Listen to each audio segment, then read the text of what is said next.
Hidden in the high desert of southern Nevada, roughly 83 miles northwest of Las Vegas, lies one of the most famous and least publicly acknowledged locations in modern American history, Area 51. For decades, it has drawn speculation, UFO lore, secret weapons, and covert programs, but its documented story is largely about Cold War intelligence, aviation innovation, and the tension between secrecy and public curiosity. By official maps and government acknowledgments, Area 51 refers to a remote portion of the Nevada Test and Training Range surrounding Groom Lake, a dry salt flat that provides a flat, secure runway. The site was selected in the 1950s for one principal reason: isolation. The CIA and the U.S. Air Force needed a place where advanced aircraft could be built and flown away from prying eyes, and where testing could proceed without interference. The base's most famous early program was the U-2 high-altitude reconnaissance aircraft.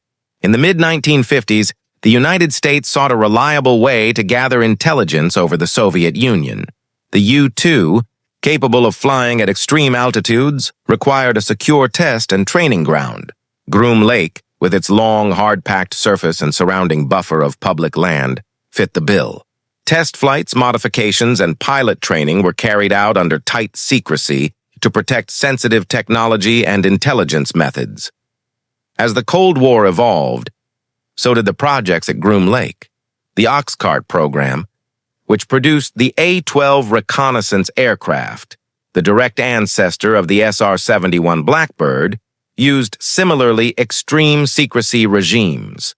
Engineers and pilots worked under compartmentalized security, often using cover stories and carefully controlled communications to avoid exposing flight profiles or technical details. Unusual aircraft shapes, strange flight patterns, and bright contrails contributed to civilian sightings that later fed UFO narratives. Operational security at Groom Lake was rigorous. Access was tightly controlled with armed guards, electronic surveillance, and restricted airspace. Workers commonly commuted to the base by bus from secure locations.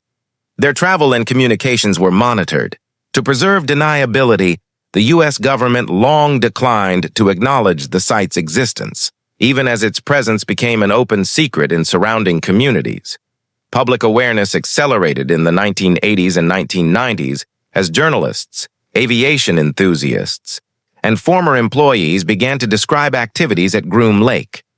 Declassified documents and memoirs revealed the strategic purpose of many programs: reconnaissance aircraft development, avionics testing, and later, unmanned systems and advanced sensors.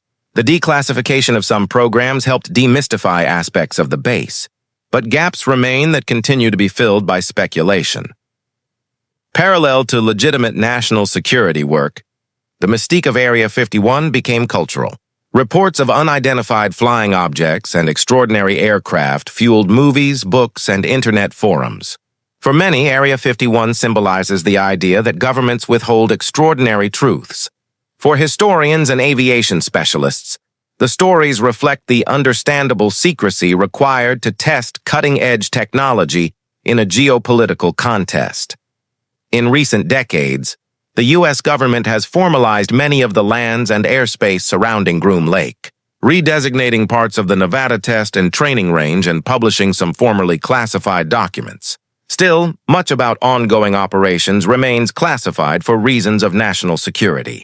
What is clear from available records is that Area 51 played, and continues to play, a central role in the development, testing, and validation of advanced aerospace systems. Lessons. From the history of Area 51, secrecy can be essential to protecting innovation and national security, but also breeds public suspicion when transparency is absent. Cold War imperatives accelerated technological advances in aviation and intelligence.